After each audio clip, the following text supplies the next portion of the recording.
எல்லாரோட ஃபேவரட் முட்டை பிரியாணி செய்யலாமா? செய்கிறதுக்கு முன்னாடி ஒரு மசாலாவை ரெடி பண்ணி வச்சுக்கலாம்.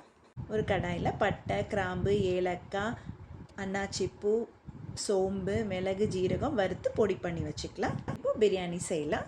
ஒரு கடாயில் எண்ணெய் ஊற்றி பெரிய வெங்காயத்தை நீளமாக கட் பண்ணி வதக்கி அதோட இஞ்சி பூண்டு போட்டு வதக்கினதுக்கப்புறம் தக்காளி, பச்சை மிளகா போட்டு நம்ம அரைச்சி வச்சுருக்கிற மசாலாவையும் போட்டு நல்லா வதக்கி மிக்சியில் நல்லா அரைச்சி வச்சுக்கலாம். ஒரு கடாயில் எண்ணெய் ஊற்றி முந்திரி பருப்பு போட்டு பொடியாக கட் பண்ணி வச்சுருக்கிற புதினாவை நல்லா வதக்கிக்கலாம். அப்புறம் அரைச்சி வச்ச விழுதை அதோட சேர்த்து நல்லா வதக்கிட்டு காரத்துக்கு மிளகாய்த்தூள், மஞ்சத்தூள், உப்பு போட்டு பச்சை ஸ்மெல் போகிற வரைக்கும் வதக்கினதுக்கப்புறம் ஊற வச்சுருக்கிற சீரக சம்பா அரிசி அதோட சேர்த்துக்கலாம். சேர்த்து 1 கப் அளவுக்கு 2 கப் அளவு தண்ணி ஊற்றி வேக வச்சுருக்கிற முட்டையை சேர்த்து செஞ்சோன்னா பிரியாணி ரெடி.